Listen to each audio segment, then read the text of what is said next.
우리가 기쁜 일이 있으면 좀 기뻐야 되고 기뻐하고. 슬픈 일이 있으면 슬퍼야 되잖아요. 어머니가 돌아가셨다. 그게 슬프죠. 근데 무덤덤해. 정상적으로 있어야 되는 그 기능인데 그게 없어지는 거예요. 그다음 그게 심해지면 쾌감도 느끼는 게 즐거움이 있어야 되는데 즐거움이 별로 없어요. 사회의 기능이 약간 없어진다는 그런 게 음성 증상이죠. 그래서 치료가 조금 어렵습니다. 자, 이번 주제는 이제 조현병인데요. 이런 의학적인 잘 모르는 제 입장에서는 우울증 같은 것들이 정말 심해졌을 때 되는 경우가 이제 조현병 같은데 그게 맞는지도 궁금하고요. 조현병을 의심해야 하는 초기 증상은 무엇이고 조현병은 왜 걸리는 걸까요? 조현병이 정신질환 중에 가장 이제 어려운 그렇죠. 질환이고 중요한 병입니다. 조현병을 이해를 하게 되면 다른 질환은 어떻게 보면 좀 쉽게 이해가 되는 굉장히 중요한 질환인데 이 마음을 크게 두 가지로 보면 생각과 감정입니다. 감정에 문제가 있는 게 우울증이겠죠. 그러면 생각에 문제가 있는 사고하는 데 문제가 주로 있는 게 조현병이라고 할 수가 있습니다. 그래서 조현병은 여러 가지 증상들이 나타날 수가 있는데 그중에 생각에 문제가 있기 때문에 이 말을 하는데 조리가 별로 없어집니다. 앞뒤 연결이 잘 안 되고. 그러니까 상당히 좀 허술하죠. 루즈닝, 이완돼 있죠. 우리가 어떤 이야기를 할 때 A를 이야기했으면 그 다음에 B로 넘어가고 C로 넘어가고 이런 게 좀 되는데 조현병 환자분들은 그게 약간 느슨해요. 전체를 보면 A부터 이야기를 했는데 저게 딴 데로 막 흐르는 거예요. 그런 게 있고. 그래서 이제 망상 이런 게 나타날 수가 있죠. 망상은 현실에서 있을 수 없는 자기만의 어떤 믿음이에요. 잘못된 믿음. 저 사람이 날 좀 해치려고 하는 것 같은데 그래서 정말 믿는 거예요. 아파트 사는데 위층에서 자꾸 발자국 소리가 시끄러워요. 근데 가족 중에 다른 사람은 들으면 그렇게 시끄럽지 않은데 뭐 그 일반적으로 있을 수 있는 건데 예민해. 청각이 예민해져가지고 청각 쪽에 문제가 주로 많이 있죠. 소리 예민해요. 그게 아주 특징 중에 하나예요. 근데 이제 윗집은 조용히 하려 한다고 하는데 그래도 계속 힘든 거예요. 시끄럽게 막 하는 거. 그래서 나중에는 나를 좀 괴롭히려고 저러는 거 아닌가? 그렇게 발전하는 거예요. 뭔가 위층에서 날 지금 아니, 도청하고 있다. 아니면 도청, 뭐 그래, 나를 괴롭히려고. 날 죽이려고 한다. 나를 아는 사람인가? 나를 어떻게 도청을 다 하는 건가? 이렇게 이제 점점 발전되는 거예요. 그래가지고 이제 사고가 막 생겨버리는 거예요. 이제 망상의 특징 중에 하나고요. 두 번째는 환각이 있습니다. 환각이라는 거는 몸에는 5가지의 감각 기능이 있죠. 환각이라는 거는 감각 기능이 외부의 자극이 없는데 있는 것처럼 느끼는 거예요. 자기 혼자 있는데 사람 목소리를 듣는 거예요. 환청, 자기를 욕하는 소리. 환시, 뭔가 보이는 거예요. 헛되이 보이는 거예요. 실제로는 없는데 몸에 벌레가 기어가는 느낌. 그런 거 영화에서 표현되잖아요. 그렇죠. 촉각, 자기 피부 밑에 벌레가 이걸 뚫고 들어갔어. 뭐 실제로 믿고 있어요. 본인이. 그 다음에 후각, 냄새. 시체 타는 냄새 같은 게 막 냄새가 막 나는 거예요. 이거 힘들어. 냄새 맡기고. 미각도 마찬가지죠. 그 중에 가장 많은 게 환청입니다. 음성 증상이라는 것도 말씀해 주시죠. 그렇죠. 그건 뭐예요? 두 가지가 있어야 되고 두 가지가 중요하고요. 그 다음에 제가 아까 말씀드린 말에 조리가 없는 것, 그 다음에 행동에 문제가 있는 것. 행동이 충동적이고 뭐 갑자기 이상한 행동하고 언어, 행동, 망상, 환각, 그 다음에 음성 증상이 있는데요. 음성 증상은 정상적으로 있어야 될 기능들이 있어요. 예를 들면 하루에 뭐 사람을 어느 정도는 만나야 되잖아요. 그렇죠. 근데 하루 종일 집에 있으면 방에서만 있어. 대인관계 없어지는 거예요. 하루 종일 말 한마디 안 해요. 말을 해야 되는데 말 한마디 안 해요. 그 다음에 감정을 느끼는 거를 축소돼 있어요. 그 느끼는 범위가. 우리가 기쁜 일이 있으면 좀 기뻐야 되고 기뻐하고. 슬픈 일이 있으면 슬퍼야 되잖아요. 예를 들면 어머니가 돌아가셨다. 그게 슬프죠. 근데 무덤덤해. 약간 문제가 있죠. 문제가 있죠. 정상적으로 있어야 되는 그 기능인데 그게 없어지는 거예요. 그다음 그게 심해지면 쾌감도 느끼는 게 즐거움이 있어야 되는데 즐거움이 별로 없어요. 사회의 기능이 약간 없어진다는 그런 게 음성 증상이죠. 그래서 치료가 조금 어렵습니다. 지금 우울증과 조현병의 차이가 우울증은 감정에 그다음에 조현병은 약간 생각과 사고의 문제라는 걸 얘기해 주셨는데 보통 우울증이 심하신 분들은 그냥 스스로에게 안 좋은 선택을 안타깝지만 하시는데 조현병이 심하신 경우들은 이제 사이에 뉴스에 나오는 사건들이 나오게 되잖아요. 그게 왜 그렇고 조현병이 무서운 이유는 좀 뭘까요? 일반적으로 조현병은 굉장히 좀 내성적이고 대인관계가 그렇게 많지 않고 이제 그런 경우가 오히려 일반적입니다. 이 병이 재발을 잘합니다. 약을 잘 먹지 않는다든지 그래서 이제 재발을 하게 되면 아까 말씀드린 피해망상 이렇게 다시 생기는 거죠. 그러면 피해망상이 있는데 누가 이제 그런 의도로 이야기를 한 게 아닌데 어떤 이야기를 듣고 또는 본인의 어떤 병적인 증상 때문에 저 사람이 날 해치려고 한다. 그래서 본인이 먼저 공격을 합니다. 아, 자기를 약간 본인이 보호하기 위해서. 자기를 보호하기 위해서. 그런 경우가 대부분이죠. 명령하는 환청이 들립니다. 너 칼을 가지고 뭐 누굴 찔러. 이런 명령을 합니다. 그럼 그 명령 환청을 따라하는 경우가 많아요. 그러나 결국은 그분들은 그렇게 많지 않는데 그렇죠, 그렇죠. 약을 안 먹어서 재발을 한 사람들이 사고를 일으키는. 그래서 이제 우리가 신문이나 뭐 조현병 환자들이 뭐 저는 강남역 사건이나 뭐 서현역 네. 뭐 신림역 이런데 사실은 그런 분들이 약을 안 먹고 재발을 해서 그렇지 오히려 어떤 면에서는 일반인들이 일으키는 사건 사고보다 적고 단지 문제가 그분들이 약을 안 먹고 중범죄를 좀 일으키는 게 많다. 재발 방지가 정말 중요하죠. 어떻게 보면 일반인들이 일어나는 범죄들은 크게 뉴스가 되지 않는데 또 어떤 사건에 조현병이 붙으면 예. 뉴스거리가 돼버리니까. 그렇죠. 자, 그럼 조현병을 좀 조기에 발견하는, 내가 지금 조현병이 아니다를 좀 눈치챌 수 있는 건 아까 말씀하신 망상과 한각이 제일 큰 건가요? 꼭 그렇지는 않고요. 그게 제가 말씀드린 그 기준이 있는데 그 기준을 만족해야 조현병 진단을 내립니다. 근데 그 기준을 만족하기 좀 전이면 증상이 있더라도 진단을 못 내리죠. 네. 근데 예를 들면 환청 비슷한 게 약간 들렸다가 일주일에 한 두세 번 잠깐 들렸다가 없어져요. 그런 경우는 진단을 못 내리겠죠. 그냥 약간만 있는 경우니까. 좀 불안한데 저 친구가 나를 어떻게 하려고 하나? 그런 생각이 들더라도 또 금방 없어지는 경우. 기준에 만족할 만한 정도의 증상이 정도가 아니기 때문에 그 전 단계를 고위험군이라고 합니다. 근데 이 사람들은 증상이 생기면 처음에는 약하겠죠. 그러다 조금씩 심해지면서 그 다음에 병으로 가게 되는 거죠. 여기 이제 일반적인 경과입니다. 조현병에. 제가 아까 말씀드린 진단하는 시점은 여기입니다.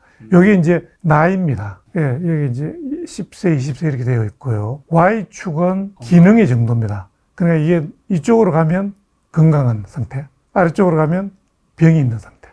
처음에는 잘 지내겠죠. 그러다가 조금씩 나빠져가지고 확 좀 나빠지는 요 시점이 진단하는 시점입니다. 근데 요 전에는 진단을 못 내리죠. 못 내리겠죠. 주로 이제 초기에는 불안, 우울, 비특이한 증상들이 나타나는 거죠. 그러다가 조금씩 심해지면 관계의식입니다.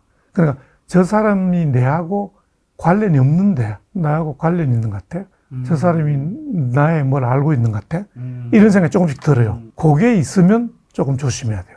그거 굉장히 좀 특이적인 증상일 수가 있는데 이제 그래서 요 때에 어떤 사람들이 발병을 할 건가 하는 게 굉장히 중요한 이슈입니다. 추적 연구를 해봤더니 1년 동안에 약 한 10% 정도가 병으로 넘어갑니다. 2년 동안 추적을 해봤더니 한 25%가 병으로 넘어가요.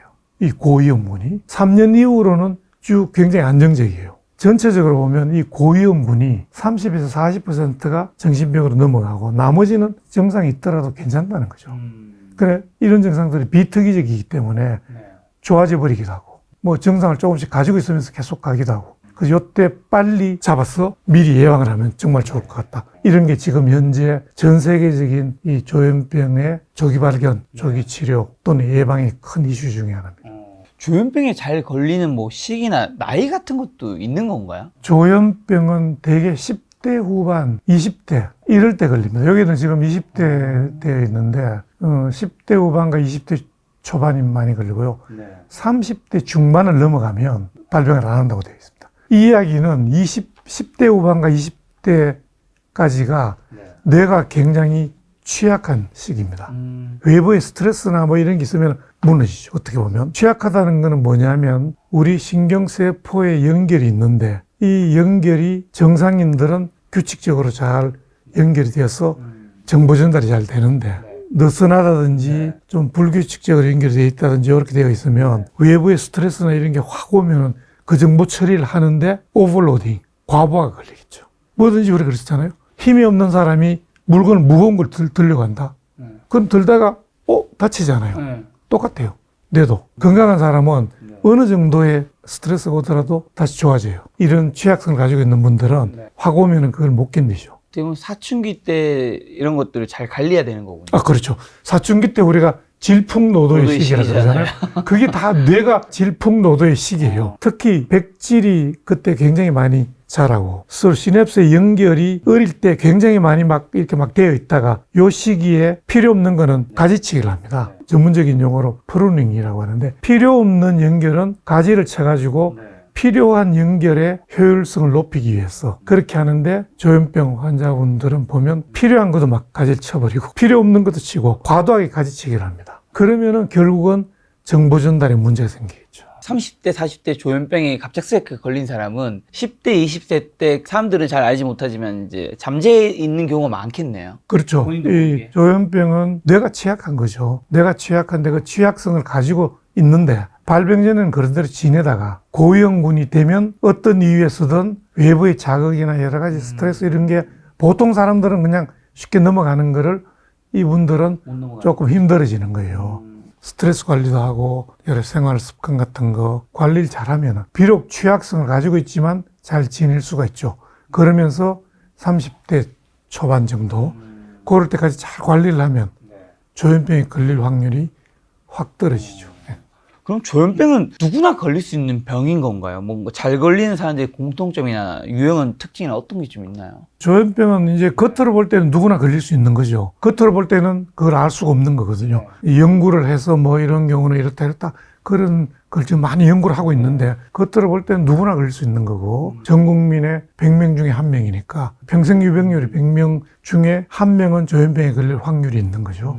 그러니까 꽤 많은 거죠. 1명이니까. 그걸 자세히 들여다보면 이제 그런 취약성을 가지고 있는 사람들이 있는 것이고.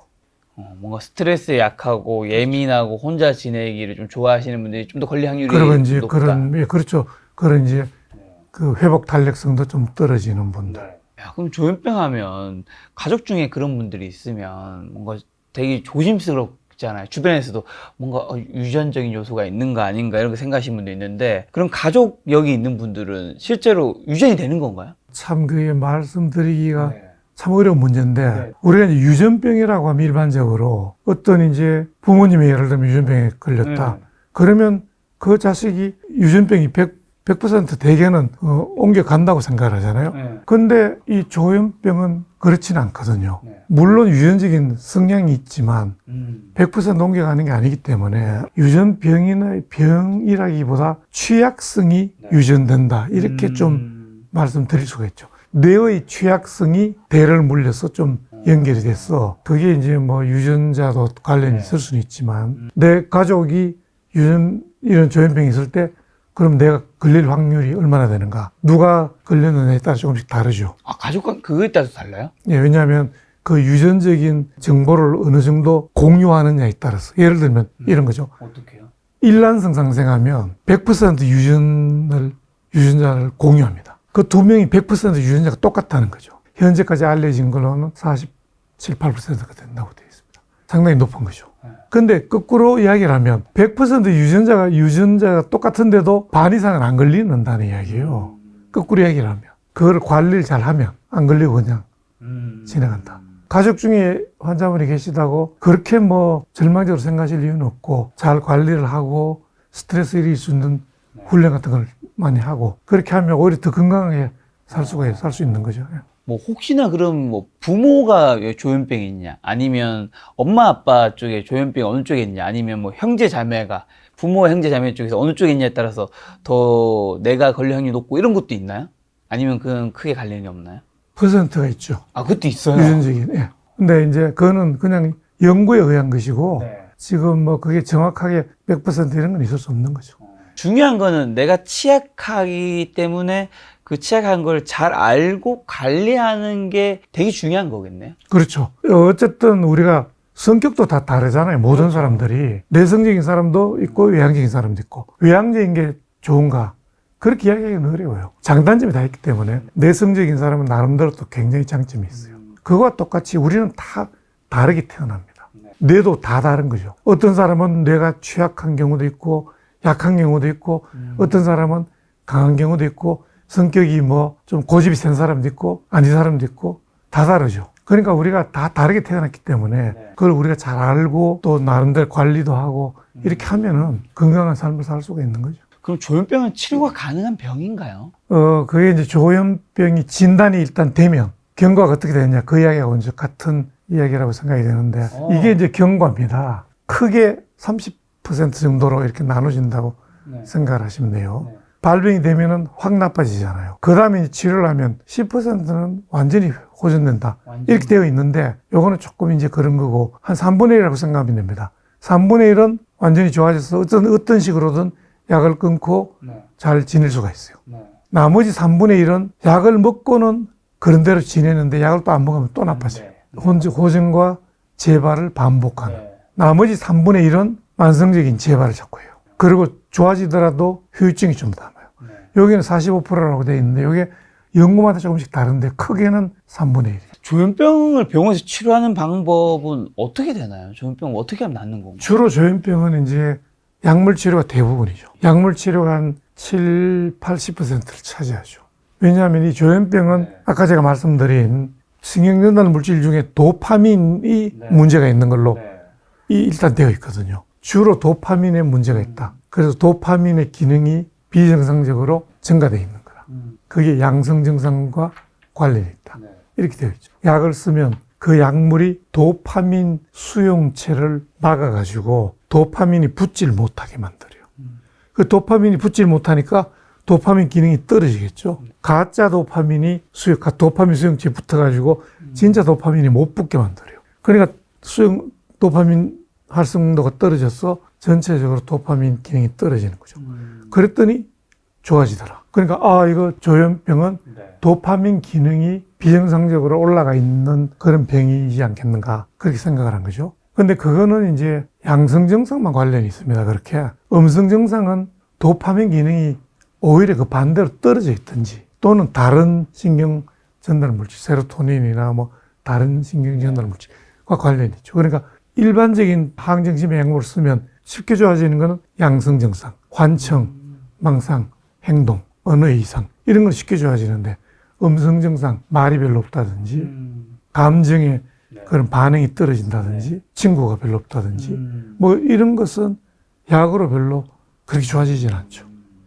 그럼 조현병도 약물 치료가 되게 중요하다 말씀해 주셨는데 아까 전에 그 우울증에서 좋은 방법 중 낫는 방법으로 우울증에서도 대인관계라든가 외향적인 거, 운동, 스트레스 관리 이런 것들이 조현병에서도 좀 좋은 낫는 방법 중에 다 하나씩 해당되는 건가요? 그렇죠. 이 이제 우울증이든 뭐 조울증이든 간에 우리 뇌에서 모든 문제가 생기잖아요. 특히 이제 시냅스의 문제이잖아요. 아까 우울증은 뭐 세로토닌도 이야기를 했고 정신병은 도파민 뭐 여러 가지 있는데 그런 게 뇌의 어떤 신경세포의 연결의 문제일 수도 있고 뭐 이런 거죠. 그러니까 뇌를 이렇게 자꾸 자극을 하고 뇌에 어떤 힘이 생길 수 있도록 자꾸 어떤 행동을 하고 또 그런 활동을 하는 건 굉장히 중요하죠. 그게 이제 결국은 스트레스에 취약한 걸 강하게 만들어주죠. 우울증도 그렇고 조현병도 그렇고 스트레스에 취약한 뇌를 가지고 있는 거죠. 그럼 하나씩 좀 여쭤보면 운동은 왜 좋은 건지랑 지금 좋다면 어떤 운동을 어느 정도로 해야 되는 건가요? 지금 이제 운동이 과거에 운동이 정말 중요하다 이런 이야기를 많이 했는데 지금 이제 운동의 어떤 과학적인 근거가 지금 많이 나오고 있습니다. 예전에는 그냥 좋다고 얘기한 거고 그렇죠. 이제는 근거까지. 근거가 꽤 나오고 있죠. 네. 실제로 운동을 하면 뇌가 신경세포가 연결이 강화되고 또 뇌의 어떤 부위들이 볼륨이 커지고 전두엽 용적이 증가되고 기억력과 관련된 해마가 증가되고 운동을 쭉 한 그룹과 안 한 그룹을 비교했더니 해마 용적이 뭐 12주 동안 뭐 한 20%가 커졌더라. 그러면 해마라는 게 기억력과 관련이 있는 데잖아요. 그럼 그건 기억력도 좋아지고 인지기능이 좋아지죠. 이제 그런 연구들은 꽤 많이 지금 나와 있어요. 그 다음 또 하나가 운동을 하게 되면 BDNF 신경세포의 영양인자죠. 그러니까 일종의 비료라고 생각하시면 됩니다. 그런 BDNF라는 호르몬이 나옵니다. 신경세포들이 좀 풍성하겠죠. 많이 자라고 새로운 신경세포가 생기고. 그리고 스트레스 관리와 덜 예민해진 것도 중요한 것 같은데 그러면 스트레스를 어떻게 좀 관리를 해야 될까요? 그 스트레스도 굉장히 중요한데 스트레스를 계속 받으면 코티졸이라는 호르몬이 나오잖아요. 그 코티졸이라는 호르몬이 계속적으로 나오면 신경세포를 손상시키게 됩니다. 그래서 스트레스를 계속적으로 많이 받으면 신경세포의 가지들이 없어지는 거죠. 스트레스를 많이 받아가지고 치매에 걸리는 분들도 있죠. 그만큼 위험한 거죠. 그래서 스트레스 관리가 굉장히 중요한데 네. 스트레스를 관리를 하기 위해서는 첫 번째는 가장 중요한 게 긴장 이완 훈련입니다. 긴장을 이완하는 게 가장 중요한 게 복식, 호흡, 명상 이런 겁니다. 우리가 스트레스를 쉽게 받는 사람은 평소에 긴장도가 높은 사람입니다. 보통 사람은 스트레스가 오면 어느 정도 긴장을 하죠. 네. 근데 이런 분들은 긴장을 평소에 항상 높아져 있습니다. 그러니까 불안한 거죠. 항상 불안하죠. 항상 긴장돼 있죠. 조그마한 자극에도 긴장도 높은 거죠. 복식 호흡과 명상, 그리고 요가 이런 게 좀 긴장도 교수님 떨어뜨리죠. 영상 보니까 템플 스테이도 좀 이게 뭐 종교적인 게 아니라 어쨌든 추천하시던데. 제가 이제 템플스테이 저 해봤거든요. 아 그래요? 네, 저 여러 가지 좀 체험하는 걸 어떠세요? 좋아해서 산속에서 어쨌든 보통 절이 그쪽에 많으니까 거기서 이제 절밥도 먹고 전 종교가 없지만 거기 이제 근처에 냇가나 산 걷고 이제 맨발로 걷기도 하고 하면서 마음이 이제 좀 편안해지는 기분? 그 실제 프로그램에도 참여를 하셨고요. 네. 예, 그 이제 템플스테이라는 게 종교적인 측면에서 제가 말씀드리는 것이 아니고 이거는 뭐 순전히 마음을 좀 이렇게 그렇죠. 좀 풍성하게 하고 그런 측면에서 상당히 고유의 어떤 그런 마음 닦음 그런 거죠. 우리가 여기 도시에 있다가 절에 가면 산에 가면 당연히 좋죠. 좋죠. 예, 공기도 좋고 뭐 쉬고 릴렉스 되죠. 그렇기 때문에 좋아지는 거예요. 근데 참여형은 뭐냐면 프로그램 참여를 하는 거예요. 그 프로그램에는 명상도 있고 108배도 있고 다도도 있고. 다도도 있고 이런 걸 통해서 이제 프로그램의 어떤 효과를 보기 위해서 저희가 연구를 했는데 참여하는 그런 템플스테이와 쉬기만 하는 훨씬 이게 좋은 거죠. 왜냐하면 그냥 도시에 있는 사람과 산에 가가지고 그 참여하는 사람을 하면 산에 가서 하는 것 때문에 좋아지는 거를 없앨 수가 없잖아요. 그러니까 이제 이 그냥 가가지고 그냥 쉬는 사람과 두 그룹을 비교한 거죠. 비교를 했더니 훨씬 좋더라. 뇌 연결성도 좋아지고 뭐 여러 과학적인 근거를 좀 내서 논문에 발표를 했죠. 그 많은 분들이 좋아하고 또 객관적으로 MRI나 이런 걸 통해서 우리가 변화를 봤기 때문에 어떻게 보면 세계적으로 처음 이런 연구를 한 거죠. 그래서 4편의 그 SCI 논문을 발표를 하고 굉장히 좋은 연구를 저희가 했습니다. 그렇죠. 스트레스에서 한 가지 제가 궁금한 게요. 저는 스트레스 내성도가 좀 좋은 편인 것 같은데, 이제 제가 인생 살면서 정말 힘들었던 경험이 한 2번 정도 있을 때 느꼈던 게, 일단은 스트레스가 너무 심해지면 뭔가 몸이 굳는 건지 근육통 같은 것, 뭔가 되게 결리는 느낌이라 해야 될까? 그게 드는 게 있고요. 제일 궁금한 거는 제가 이제 그때 한 몇 년, 8년 전쯤 어머니가 돌아가셨을 때 그때 이제 당연히 부모가 돌아가시는 자녀한테는 가장 큰 고통이 전화일 텐데 좀 시간이 지난 다음에 갑자기 턱에 흰 수염이 진짜 한 100에서 200개가 이제 갑자기 생기는 거예요. 그걸 보면서 저 예전에 우리 얘기 듣는 거는 부모의 가장 큰 고통은 자녀가 먼저 죽는 거잖아요. 특히 어머니 머리가 뭐 백발이 된다 이런 얘기도 있는데 실제 이런 것들이 가능한 일인가요? 가능하죠. 예. 그 스트레스는 실제로 그냥 심리적으로 스트레스를 받는다 이것만이 아니고요. 신체 변화가 오는 겁니다. 아까 스트레스 호르몬이라는 이야기를 했잖아요. 실제로 호르몬이 분비가 되고 그 호르몬 때문에 변화가 다 오는 거죠. 그래 우리가 단순하게 뭐 심리적인 스트레스 이런 이야기만 하는 게 아니고 신체적인 건 물리적인 스트레스 이런 게 다 문제입니다. 그 부부가 아주 두 분이 아주 사이가 좋고 그런 분들은 한 분이 돌아가시면 한 분이 며칠 있다가 같이 돌아가시는 분이 아주 드물지만 계세요. 그분은 정말로 그는 스트레스가 아니면 설명하기 어려워요. 너무나 극도의 고통 때문에. 그렇죠. 실제로 스트레스는 신체의 변화를 동반하는 거예요. 뇌의 신경세포가 손상을 당해서 죽는 거죠. 그뿐만 아니고 뭐 여러 가지 신체적인 변화가 다 올 수 있는 거예요. 스트레스는 정말로 상당히 심각한 우리가 많이 평소에 잘 관리를 하셔야 된다. 그렇네요. 그래서 우리가 병원에 가서 항상 의사 선생님이 뭐 어떤 병원에 가서든 뭐 정형외과든 어떤 가서든 꼭 해주는 게 2가지가 술, 담배 하지 마시고요. 스트레스 너무 받지 마시고. 그런 이유가 있군요. 자, 그러면 조현병이 나은 다음에 재발할지 안 할지 결정하는 뭐 기준 같은 것도 있나요? 그거는 굉장히 어렵습니다. 지표가 있다면 정말 좋겠죠. 미리 검사를 해가지고. 그러니까요.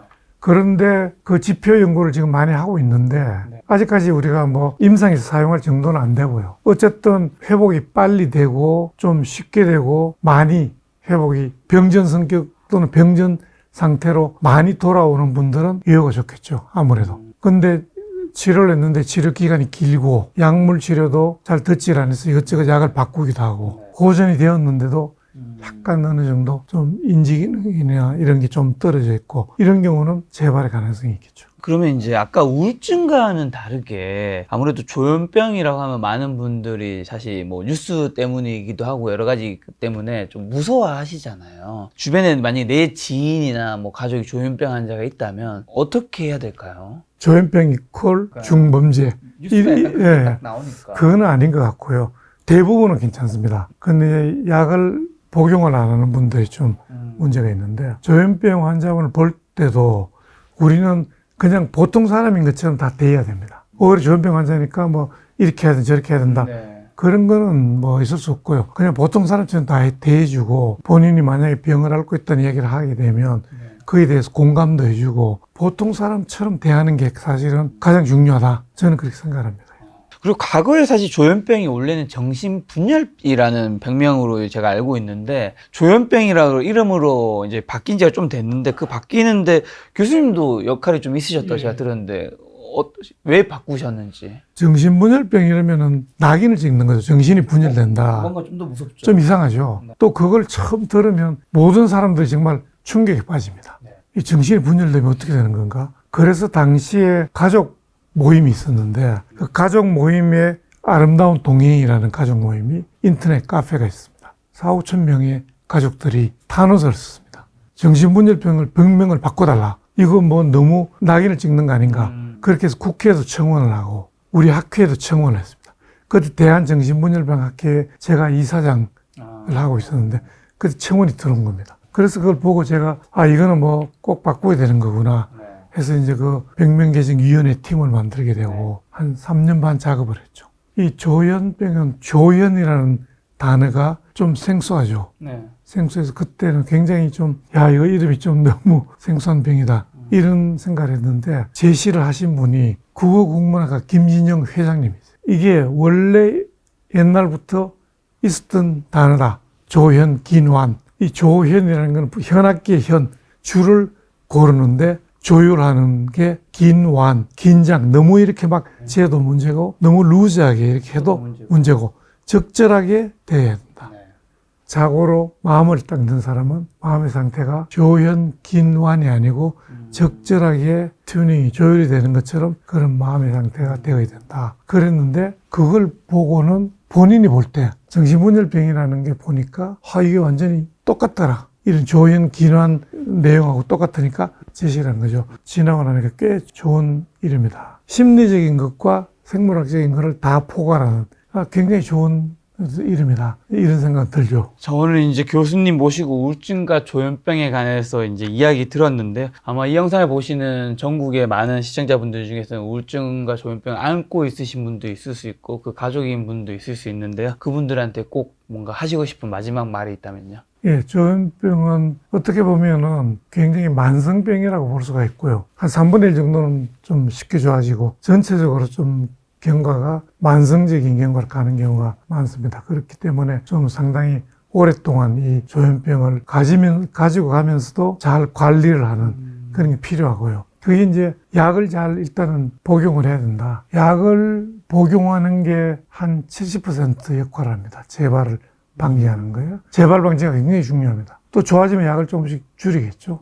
장기 지속형 주사제가 나와 있거든요. 한 번 주사를 맞으면 한 달, 또 3개월, 지금 6개월짜리도 나와 있죠. 그러니까 이제 그런 걸 통해서 좀 잘 관리를 하시고, 그 다음에 이제 약물 이외의 스트레스 관리, 20~30%는 스트레스 관리를 하겠죠. 평소에 긴장도를 떨어뜨리는 역할, 그 다음 운동, 긍정적인 생각, 많은 사람들과 좋은 관계를 가지는 것, 그래서 그런 걸 통하면 재발 없이 잘 지낼 수가 있을 것 같다.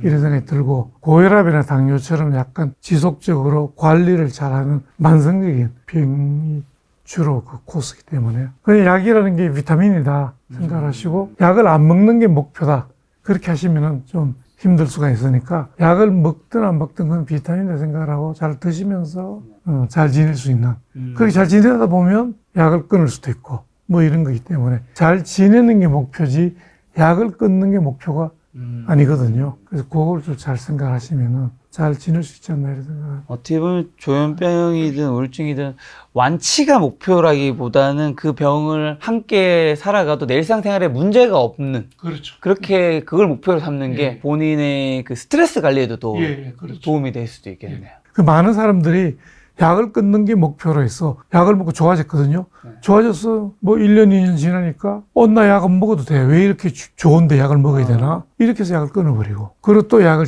안 먹는 게 재발하고. 그 재발하면 또 좋아지는데 한계가 있고.